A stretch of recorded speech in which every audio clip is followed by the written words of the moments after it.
All right, Cassie, it Okay, seems I we're think live we're on the live. set. Good. And what Google is doing is whenever I speak, it focuses on me. Whenever you speak, it focuses on you, which is a little bit startling, but I think that we'll get used to that.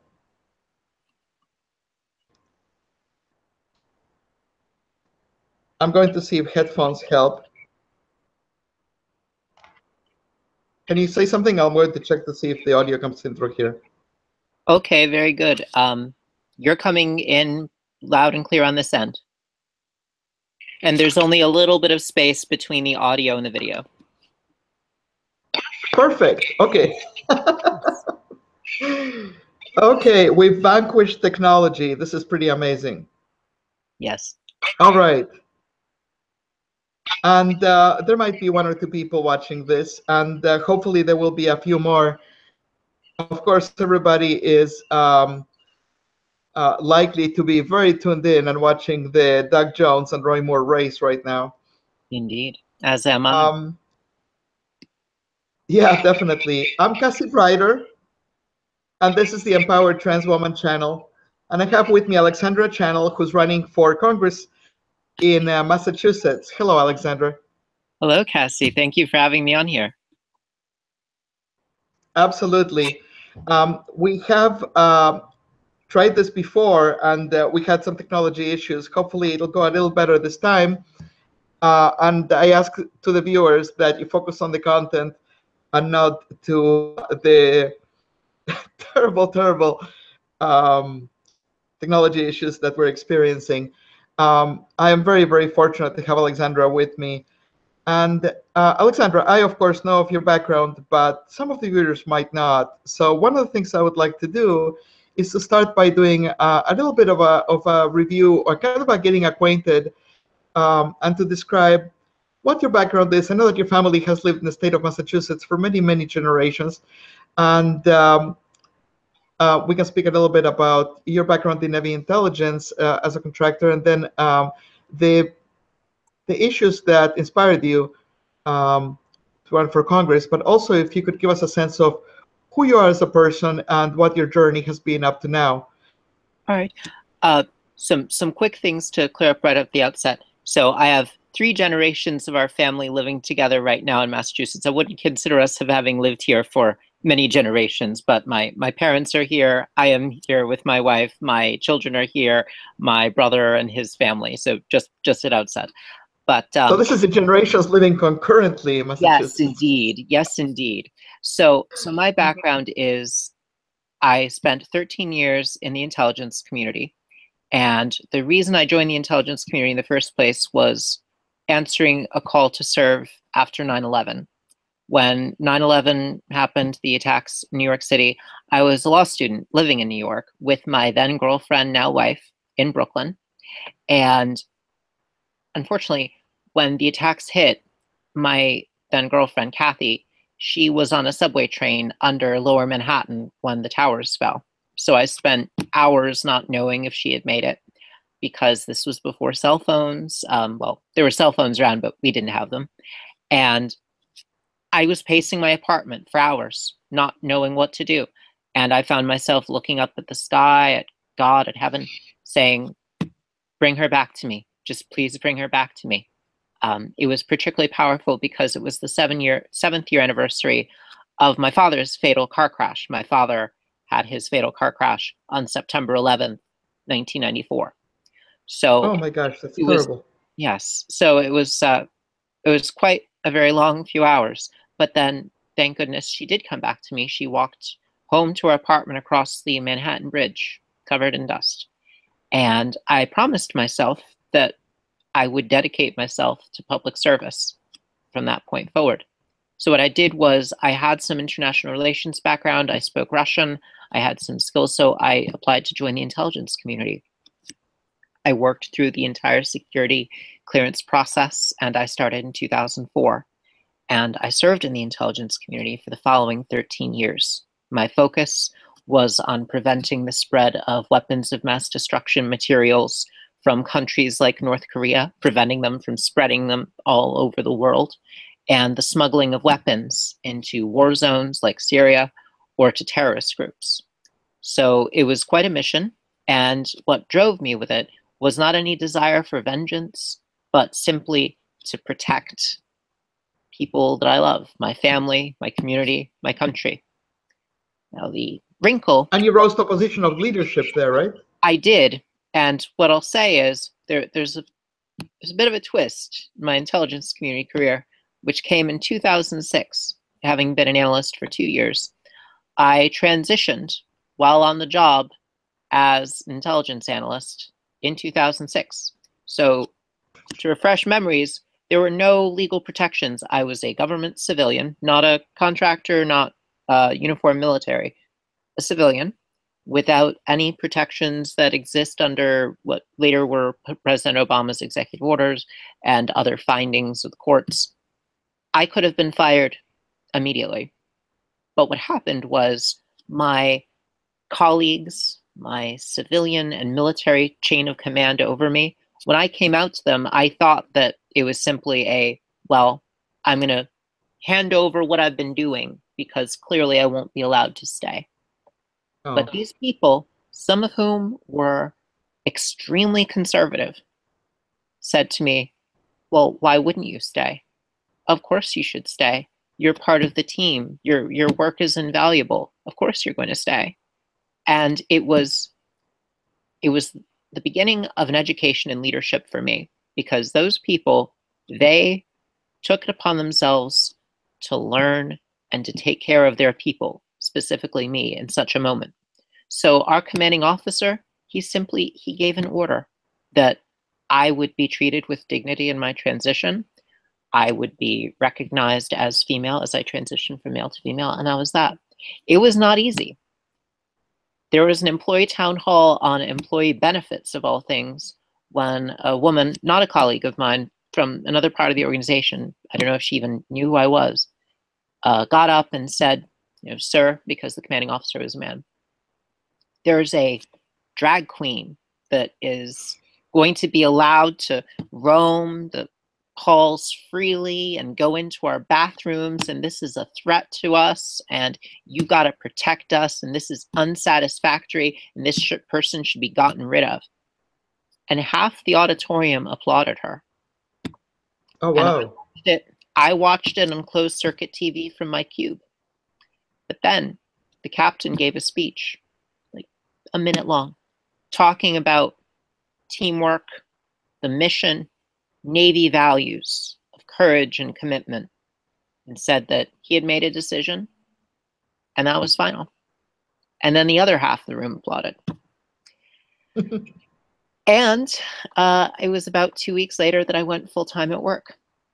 And what I have to tell you is that after that bumpy start, things really did go extraordinarily well. I had been a good analyst. I became a much better analyst. And this is where you mentioned being promoted. I found in myself and others saw in me qualities of leadership that I never knew were there.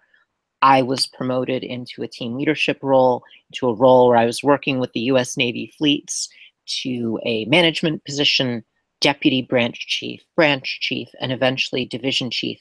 So I was running the division of analysts to which I'd come in as the most junior in 2004. And I was in that capacity for 5 years, where I was running an entire mission set. So the movement of W&D related materials and arms smuggling by sea for the entire intelligence community. And I had analysts that worked for me that I worked for as their leader in multiple agencies. And it was an incredible honor. And I was in that role for 5 years. And in that role, and this is part of what animates my run for Congress now, what I saw was how Americans from all backgrounds, because we had incredibly conservative people, very progressive people, we had people of color, we had people living with disabilities, we had all of America was represented on this team, every region, every political persuasion. And we worked some of the most difficult problems in the country. We checked the politics at the door. We got things done to protect the country. And what that then taught me was, as we move forward, we're talking now about the year 2016 and the campaign and the election we just saw. What I realized is that there were lessons to be drawn from the intelligence community, the work that I had done there, that could extend outside, because there was all this rhetoric about our divisions and all this rhetoric about who and who isn't part of the American project. So I started to speak out with the permission of my organization. I did an op-ed in the Washington Post talking about my experience because it was not known outside of the intelligence community. That's part of what happens when you're in the intelligence community. So I outed myself as an intel person and my whole story. And then I gave an interview with NPR. And what also happened around this time is I started to realize that much as I still prized my intelligence community career and was doing work that I found fulfilling, and it's an incredible group of patriots in the intelligence community, that I saw there was work to be done outside because of the climate that was out there, the fear, the hate, and the sense of division. So my wife and I decided earlier this year in the spring that it was time to move home to Massachusetts. We have a 5-year-old and a 2-year-old little boy. The 2-year-old just turned 2. And my parents live up here. My brother lives here. My wife's mom's family's from up here. This was the place to move. And we moved the family up over the summer, sold our DC house, made it Facebook official in July. But then what happened was I figured I would still continue to serve in some capacity. I would work for a nonprofit, a socially responsible corporation, something along those lines. Maybe run for office one day. But then what happened was our home district member of Congress, Representative Nikki Tsongas, who has been wonderful on the economic issues in our district, wonderful on defense issues, particularly about women in the military and making sure that they're fully included, as well as LGBT issues. She announced her retirement. Now, I took no immediate notice of this insofar as I just saw it's a shame that we're losing a great rep. But then people started contacting me, friends, political acquaintances, family, saying, you should run for Congress. And I will tell you, as I've told many people, at first, my reaction was, that is the craziest idea I've ever heard. And so far as for me, it's not something that I saw as my life path. But then I had to be a good intelligence analyst because I was a good intelligence analyst. And the case that they made to me is now that the case I make for myself, which is in this moment, we are sitting here right now, actually, as Roy Moore is winning the election in Alabama. It's not official yet, it's not been called, but he is winning. We are in a difficult political moment in this country.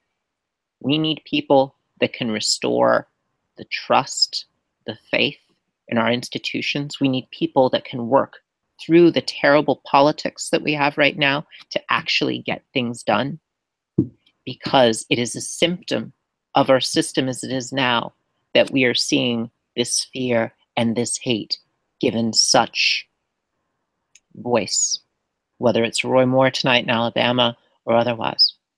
So that was item number 1. I can get things done, and I've had to do it in circumstances where few have been so tested.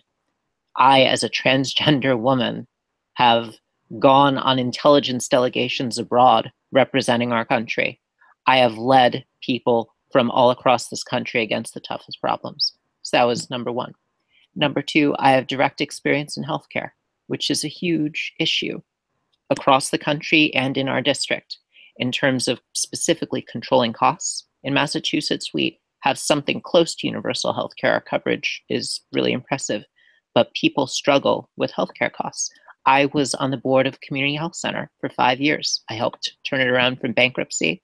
I helped it be a model of patient quality. The first board meeting I had was, welcome to the board. We're not going to be able to make the next payroll. Part of why we've brought you on board members is to help us turn this around. We've got the beginnings of a plan. We need to take it further, but this is what's ahead of us. So I've had that experience, which is also unique. And then finally, my experience, and no, not finally, my experience in national security, which no one else in the race had, which as we see, it is a dangerous world right now. And part of that danger has been self-inflicted because of this administration, and I would say specifically this president's recklessness, because there are career professionals throughout government that are not on board with so much of what we're seeing.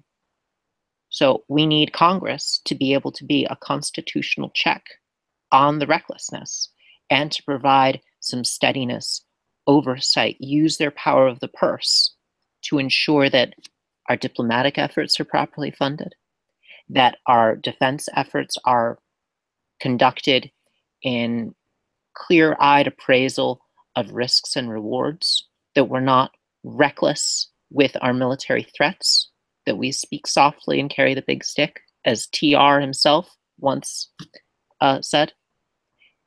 And then finally, and this is finally, I decided to run because I have lived the challenges of this district. My father, when I was 10 years old, he lost his job. And for the rest of his life, until his death when I was 17, he was, as I would say, either unemployed or underemployed. And underemployment is the story of so much of our district that we live in. I mean, there are areas that are very prosperous, but then there are many areas where people have a certain set of skills and say they're older workers and they've lost a job. And they now have a job, but it's not at the level of their skills or training. They're not making what they used to. They're not able to provide for themselves, their family, the way that they had. And they feel that they're falling behind while the rest of America is moving forward. So I want to speak to those people because I have seen that story with my own family and I want to meet their needs. And the other thing is my father, he struggled with addiction. It was in his case alcohol, and moved to prescription drugs and other drugs as he grew more depressed because of the unemployment, the underemployment, and a diagnosis with multiple sclerosis and the disability that followed. So what I also understand viscerally is how the economic challenges can interact with health and mental health challenges to then lead to tragedy. And that tragedy does not stop with one person, it ripples through the generations. Insofar as my kids will never know their biological grandfather. So I understand that. And that is the reality of so many of the families in our district. So I, as a middle-class mom of 2 little boys, who's had those experiences, who's got the student loans, the daycare costs, the understanding of what it is to be up at night and wonder how you're going to make it all work. I'm running because I want to show that we can have a Congress and a Congresswoman from this district that reflects the realities of the district and America today, that it's not just the province of the wealthy, the super well connected to wealthier corporate donors, that we can elect someone that can really speak to those challenges and to get things done. So that's why I'm running. Yes, and someone that can connect to the people. You mentioned that Nikki Tsongas is vacating the seat, and one question that I wanted to ask you is, how closely do you align yourself with things that Nikki exhibited and the ideals that she brought to the seat? Closely, insofar as she is a Democrat, I am running as a Democrat. And she was, as I've said, very attuned to the economic issues of our area, very much focused on the unemployment and underemployment specifically that I referenced, doing things to try to attract new industries to the area, doing things to show herself to be independent of a lot of the corporate and financial interest concerns, and very attuned to the needs of working people and working class people. So in that sense, I align myself very much with her. And the fact that she was very much attuned to military issues. And when I say that, I don't mean in terms of boosting defense spending left and right. What I mean is taking care of our troops, doing things to ensure that when we're sending them off to war, that we do things like send them with the right body armor. Nikki Tsongas championed there being the procurement of body armor tailored for women, which there had not been. And yet we were sending thousands and thousands of women into combat zones, not properly That's an protected. incredible oversight. It's amazing that that's even an issue. Isn't it? And it was until she got that changed. So that's the kind of legacy that I'm following when it comes to Nikki Tsongas. And frankly, she was a champion on, and still is because she is still in the seat, on LGBT issues. And there I do feel a certain unique responsibility insofar as, if elected, if I have that honor, I will be the first openly transgender person to serve in the US Congress in the history of this country. So I feel that as a special responsibility, and obviously equality for all, for trans people, for LGBT people, for people of color, for women, all of us. I will champion that in Congress. Absolutely. It was so heartening to see Danica Rome win the race with such aplomb and such dignity, and to represent us so well. What comes to mind is that sometimes we've had and I digress for a moment, but several of my friends know transgender people only by virtue of reality TV and only by virtue of a very rich, very entitled Malibu celebrity. And it is sad because there are some important people of gravitas, people like Judge Phyllis Fry in Texas, and people like Danica Rome, that have devoted their lives to serve the public and represent us so well. And it's wonderful to see you stepping up in that same path. One point that you mentioned was jobs and underemployment, and the narrative of this administration has generally been to scapegoat immigrants and foreign nationals, and to also imply that China is stealing all our jobs, even though the current seated president has actually sent a lot of his manufacturing to China in his businesses. But the reality of it is that that's not really where challenges lie in terms of employment. I believe that the big challenges for employment in our generation is the automation of a lot of processes that are leaving people out of jobs, and the incredibly high cost of education, which is making some specializations and some professions out of reach. Isn't that true? I agree in that automation is a huge challenge. I mean, it's been a huge opportunity in that a lot of the things that we take for granted, the costs of certain goods that have come down, a lot of that's automation. But automation also produces concentrations of people that don't do well, where you have industries or areas that suffer. And what we have done is not had the proper investment in education, in targeted training, and incentivizing hiring in sectors and areas where we have had dislocation. Where what we've done is, as automation has proceeded and as globalization has also proceeded, though without the demonization part of it, what we've then done is disinvested in our public education system, disinvested in our universities, in particular our public universities or public institutions. And the result has been creating barriers to not just entry into certain professions, but then shifting. So that if you are in manufacturing and your plant closes down, there's other manufacturing that you might be able to do if you have access to a community college where it's not only low cost, but for you it's no cost. And not only that, but the classes that are available not just during the day when you've got your job that you're doing to fill the gaps, but they've got courses at night, they've got courses on weekends, they have a proper daycare center. So if you are a single mom in that situation or a single dad, that you've got somewhere to put your kids, because dislocated workers are generally family people, and they're currently in the workplace. Something that I anticipate is going to be a pretty intense issue pretty soon. Tesla recently announced that they're putting on the market a truck that's highly competitive, $300,000 for their lower capacity model and $500,000 for their higher and there's millions of truck drivers who very soon, in short order, are going to begin to lose their employment as trucks become automated. And that's going to be a massive problem for us. And it's amazing how short-sighted we're being in terms of the fact that we're not catching these advances in technology and offering to these people alternatives in terms of employment. And we seem to always be playing catch up with these problems Indeed.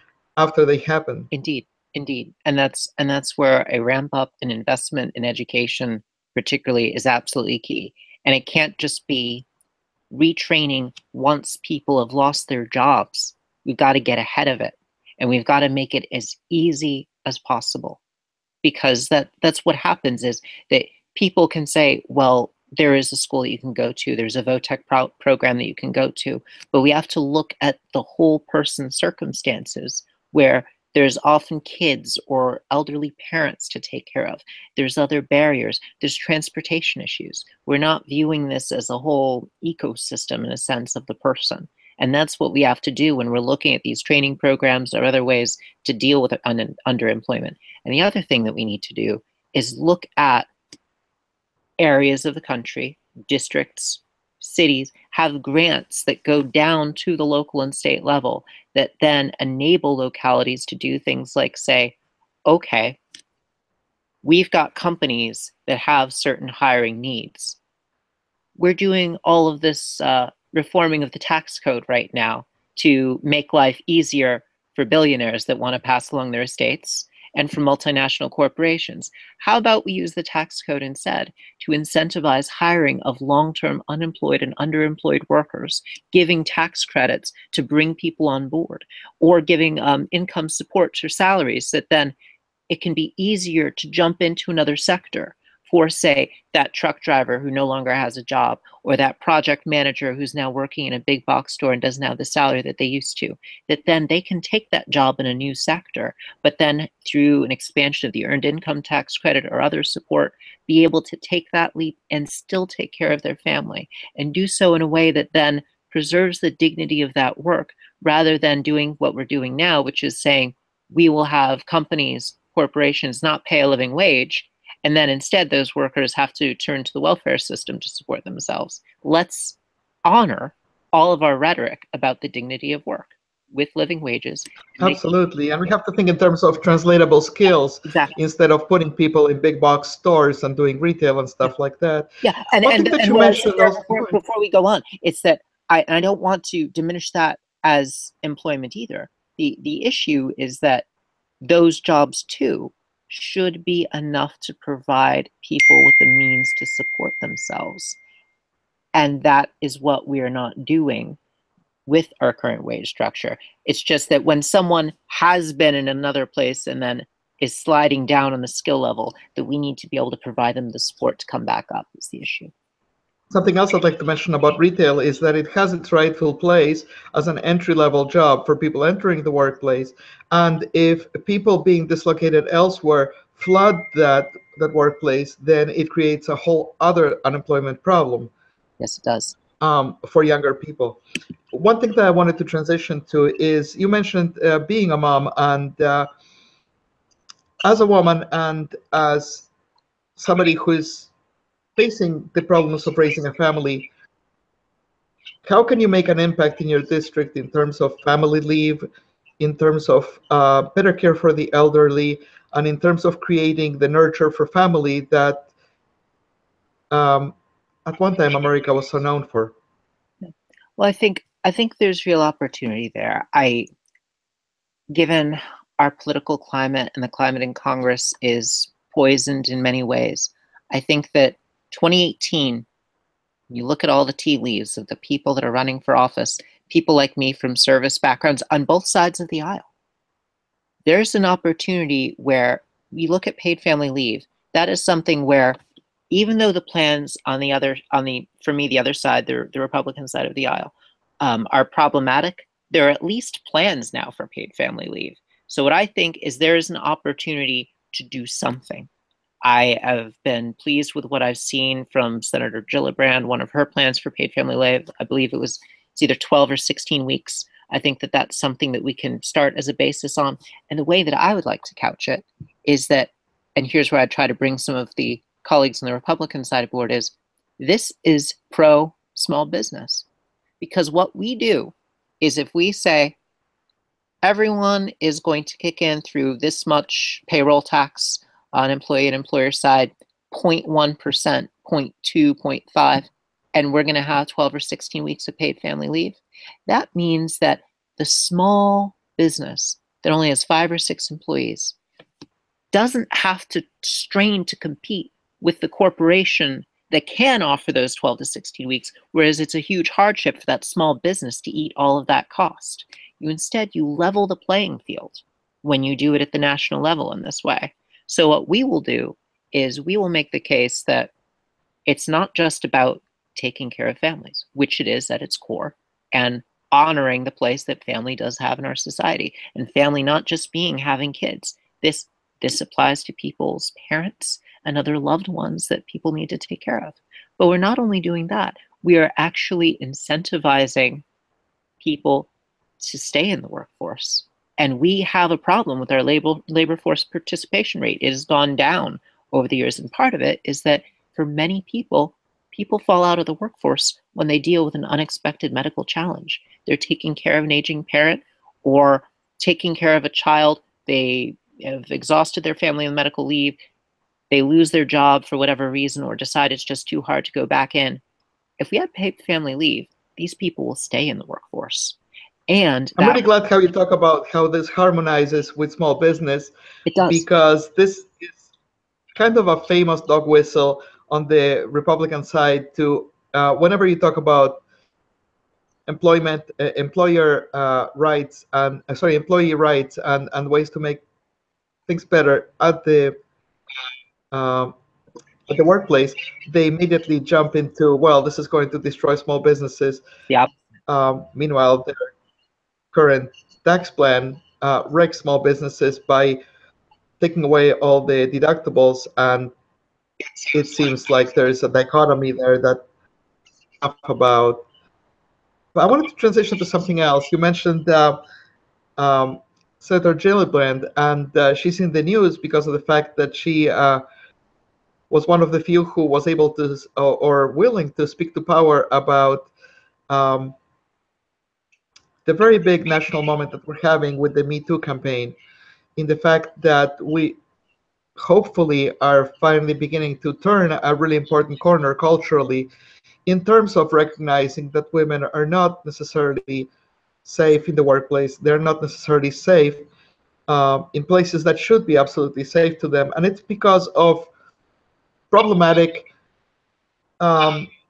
systemic entitlement that affects all levels of the workplace. And unfortunately, our president has been himself very much a bad example in this regard. I'm wondering how you feel about this crescendo on the Me Too campaign and the way that it's affecting our politics, especially with Roy Moore in Alabama. Well, I think that it is a long overdue moment. I think it's very powerful and beyond the experience or the fall from grace of any one individual, because we've seen all sorts of figures in the political and cultural sphere where maybe allegations were known, maybe they weren't over years, suddenly be seen as having these issues in their past or in their present.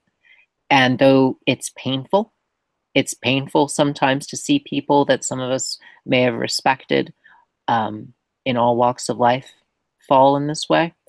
I also see it as just long-term so wonderfully beneficial for this country. I think that we will come out the other side such a stronger society for it. And whatever happens, I mean, you're mentioning Roy Moore, and we have yet to see what the election result will be tonight in Alabama.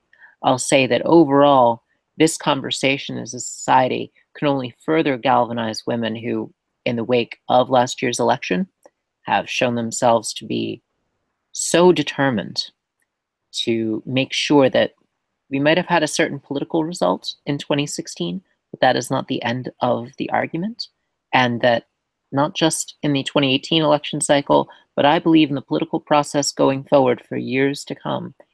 Women, we are going to assert ourselves. We are going to speak out against these, not just harassment, not just sexual assault, which are obviously incredible problems and awful, but systemically, the structural issues and the way that women are treated just in daily life, not to mention in our institutions and structures of power. And that I think is the long-term gain that we can possibly have from this. Again, however painful it is, and my heart goes out to victims, and we need to hear their stories and trust them as they come forward, and they put themselves out at such risk of ridicule and disbelief, and we owe them such a great debt of gratitude. Absolutely. Something that hurts my heart about this is the fact that we reached to a point where it's hard for people to believe what they hear or what they see in the news, because we used to have a certain amount of trust in the news media. I witnessed recently in a conservative forum on Facebook the fact that they were talking about a supposed victim of Ray Moore who had recanted her story and who had proven herself a liar. And the story was published in a fake news tabloid publication. And the person who they named, if they had just done a very basic cursory Google search, they would have seen that the person is fictional, and that the name does not correspond to any of the 15 actual victims. At one point, they pointed out to a conservative woman who was commenting, I said, but this is a fiction, that the story is not true. And then she said, well, that's my point, is that none of these stories are true and everything is a fiction. And I think that the average person in the public is being faced with this really legitimate challenge of the fact that it's really hard to digest the information when it's dished out with such spoonfuls of misinformation. I tried to point out to her that this particular person is fictional, but Roy Moore is not fictional. You are not fictional, and I'm not fictional. Yes. And the names of the 15 victims are not fictional and can be researched. I think that the public is not empowered or conditioned to shield themselves against these fake narratives and these lies that are flooding them so much. And I think that's one of the attritions that we're experiencing in our politics. I agree. And I think a lot of it is there was such change in the way that we consume news and media, particularly over just the last few years, that our educational system and just parents bringing up their kids is not caught up with this. And that what we need to do now is work overtime as a society, going all the way back into education, primary school, middle school, high school, our colleges and universities, to make sure that we are raising media savvy, media literate, critical thinkers, that in this world where you don't have just a few validated sources, but you have just an explosion of possible places to consume news, or news as entertainment, or propaganda as news, that we are building a society where people are ready for that. And those of us that are already adults and well past the primary school age, we're going to have to work on each other, and that is going to be a slow process. I am long-term optimistic in that we are still just very early into that, and we have seen in this last election cycle people that have really taken advantage of this weakness in our society. That will not always be so. There will be people that do so, but not to the level that some in our political system have and are right now. I do believe that this is not going to be an eternal problem for us. I agree. It's a little bit of a Wild West situation, and hopefully we're going to develop the vaccines and the immunities for this malady as we go. Yeah, the Wild West began and then it ended. So Exactly, much of yes. this will as well.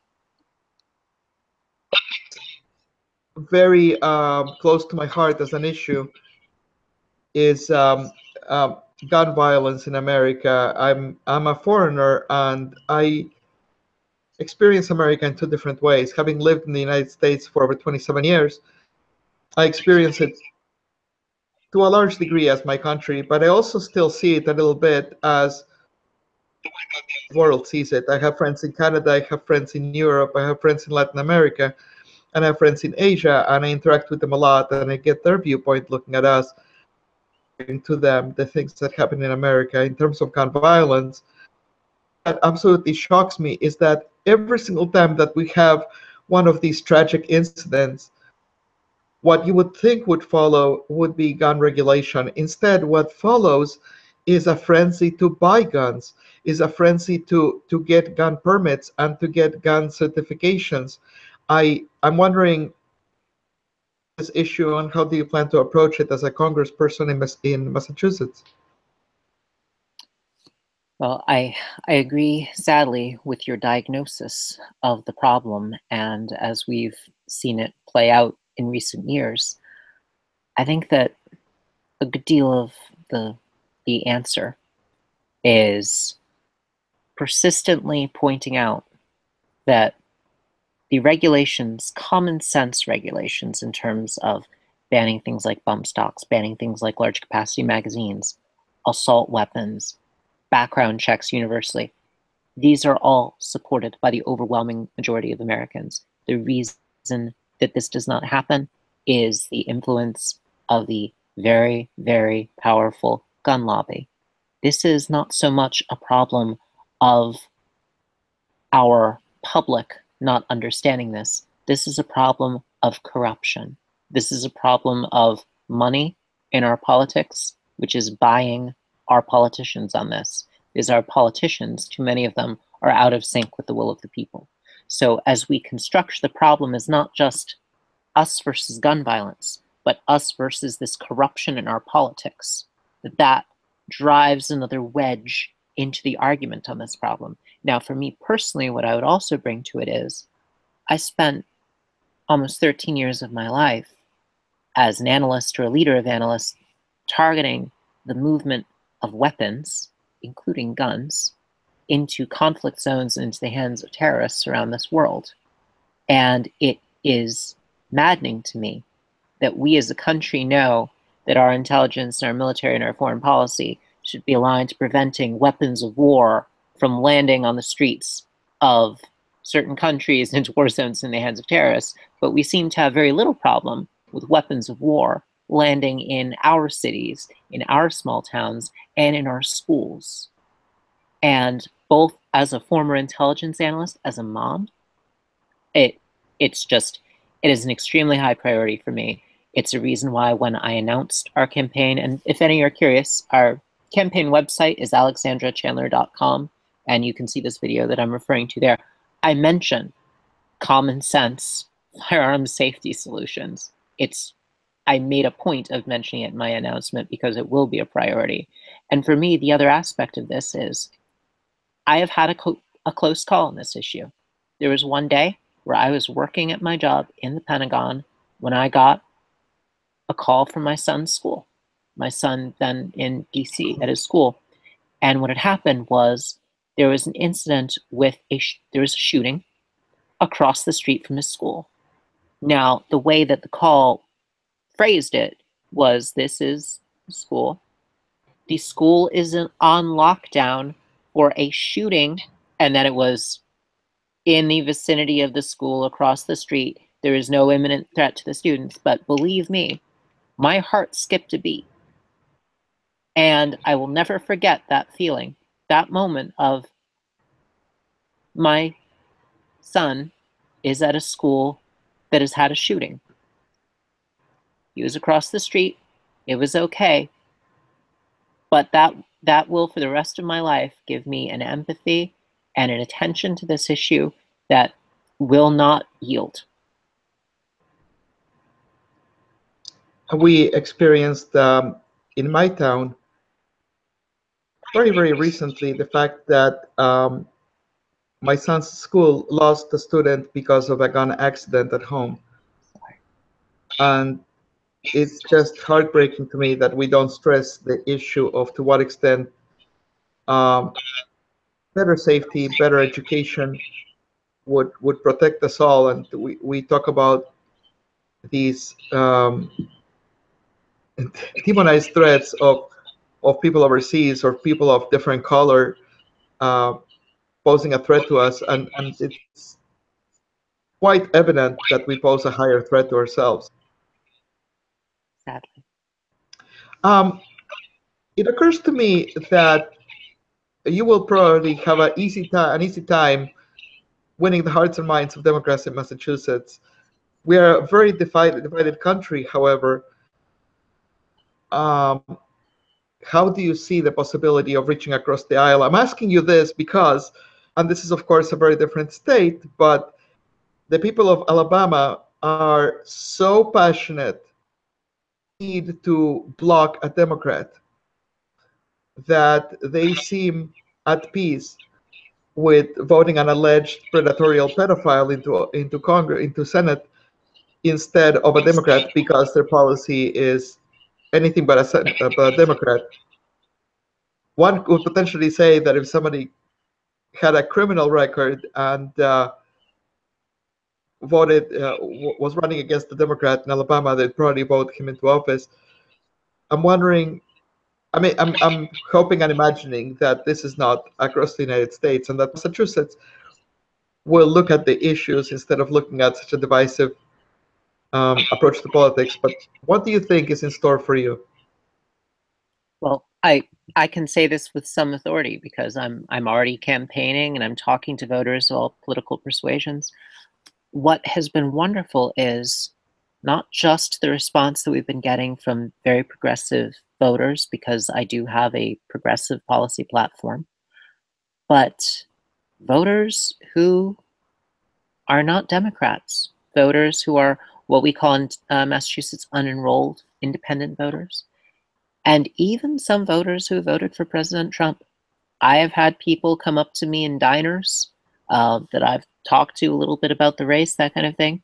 When I talk about underemployment, economic challenges, sympathizing with the real tough circumstances because I've seen them in my family, I've had people say, look, I haven't voted for a Democrat in 20 years since they voted for, say, Teddy Kennedy or some other figure.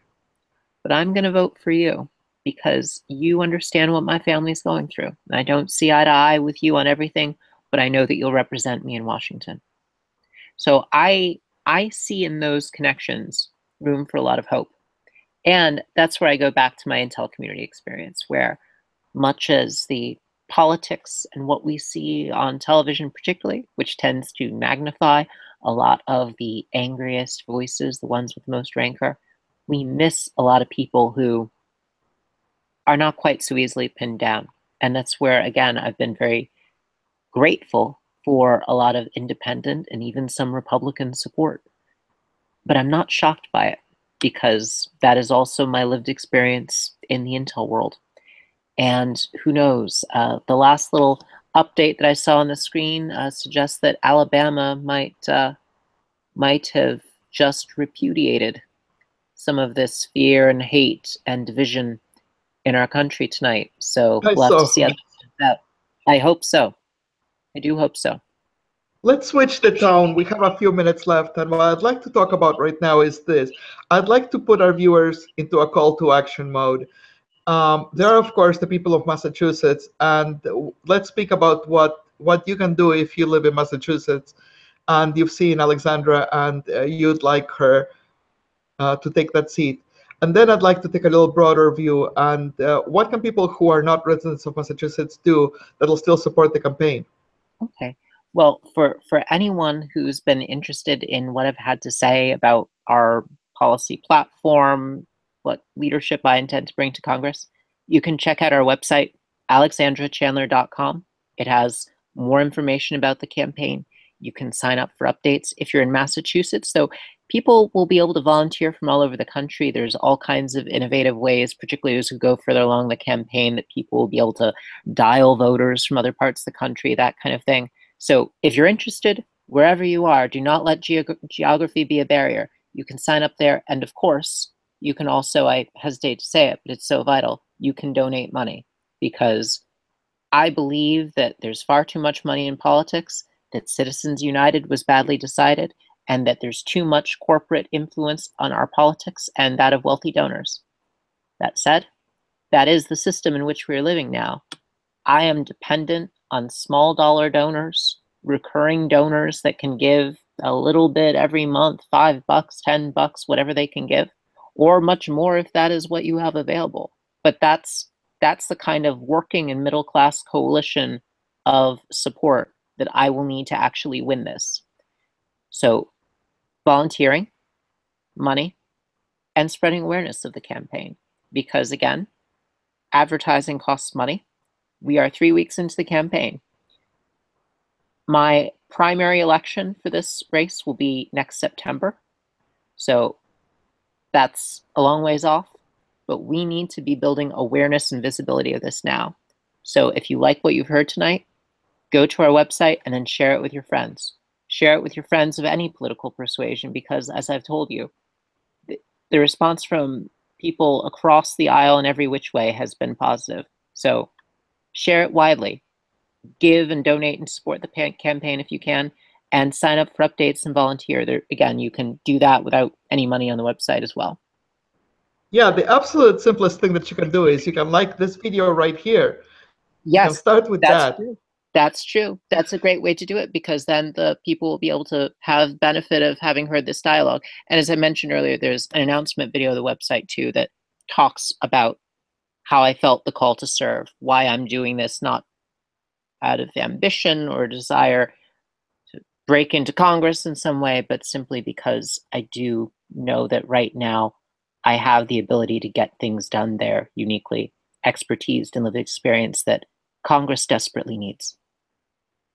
And I would like to suggest to the viewers that something really simple that you can do is you can go to alexandrachandler.com and you can share that video. You can share that video and it'll be on your Facebook timeline. Yes. And your 50, 200, or 300 friends are going to see it.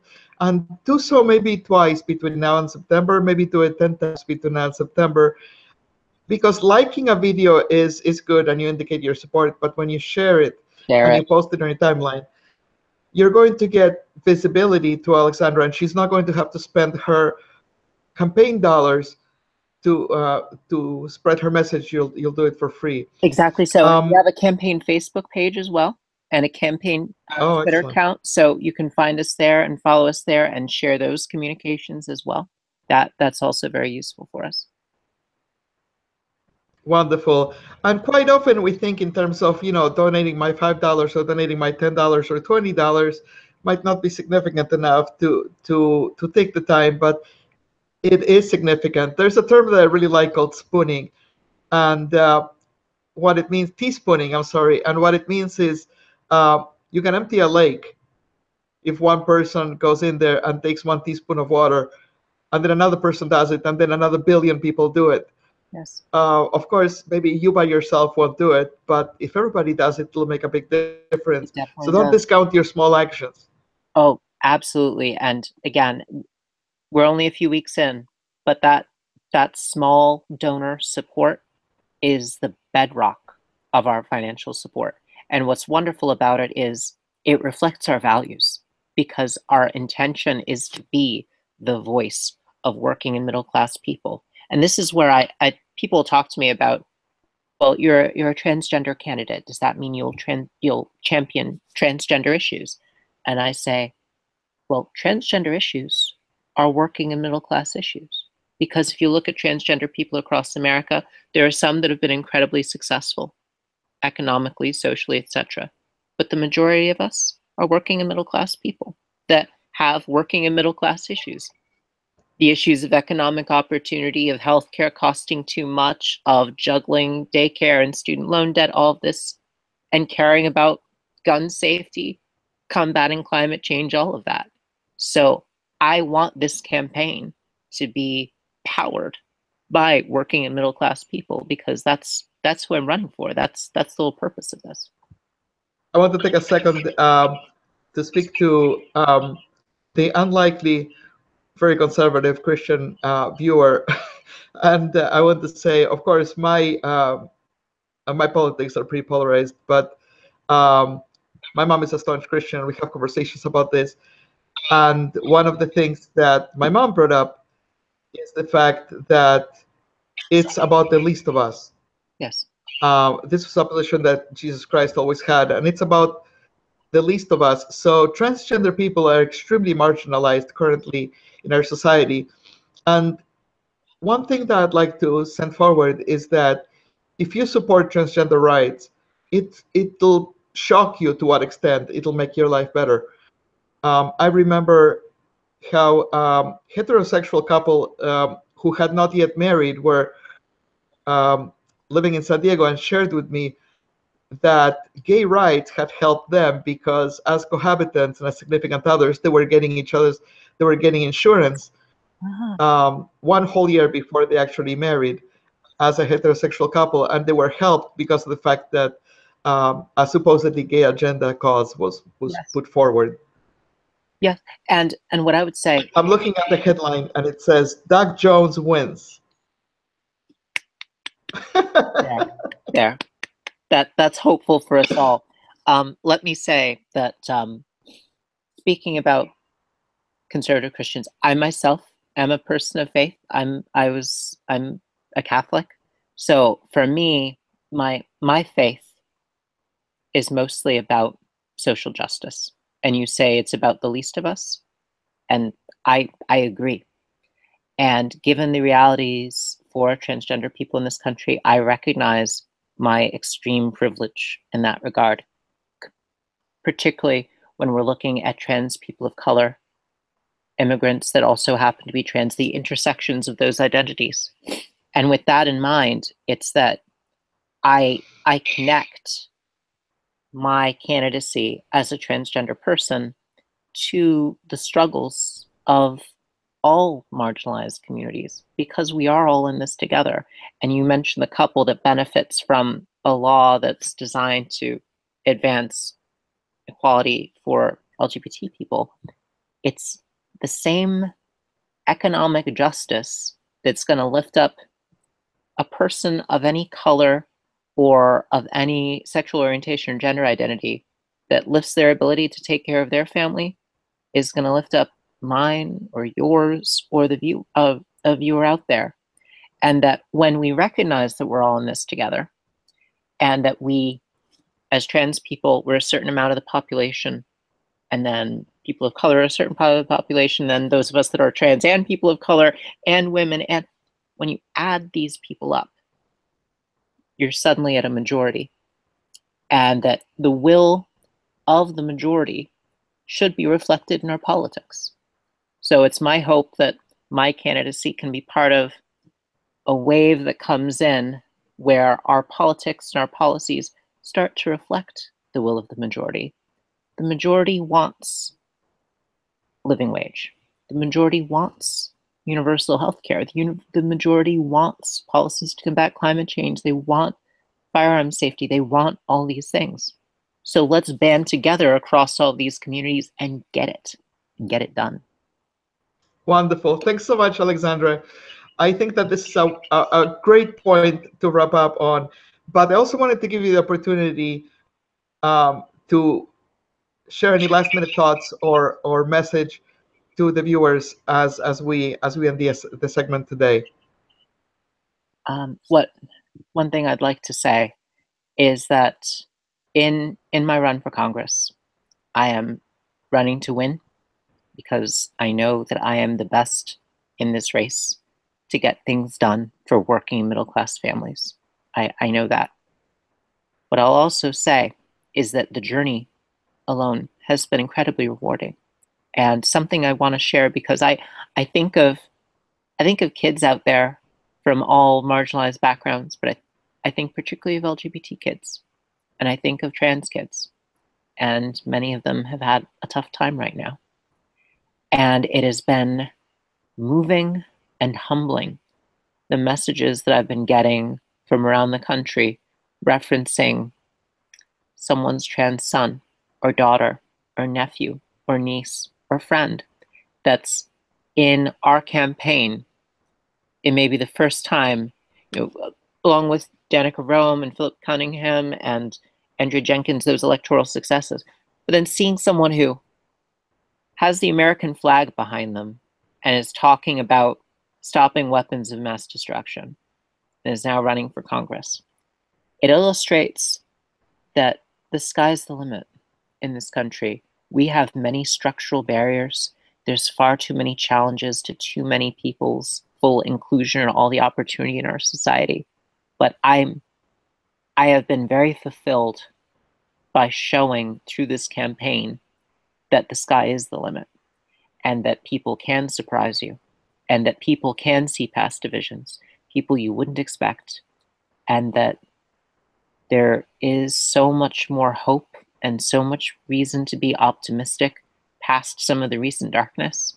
And I look forward to shedding more light over the course of this campaign and eventually to victory. Thank you so much, Alexandra. I'm going to end the segment now. Thank you to everybody who's been listening. Please like the video and share it. I think that we've touched on some really important issues that more people need to be exposed to. And by all means, go to alexandrachandler.com and get yourself informed and share the message. Thank you so much, Cassie. Thank you again for having me.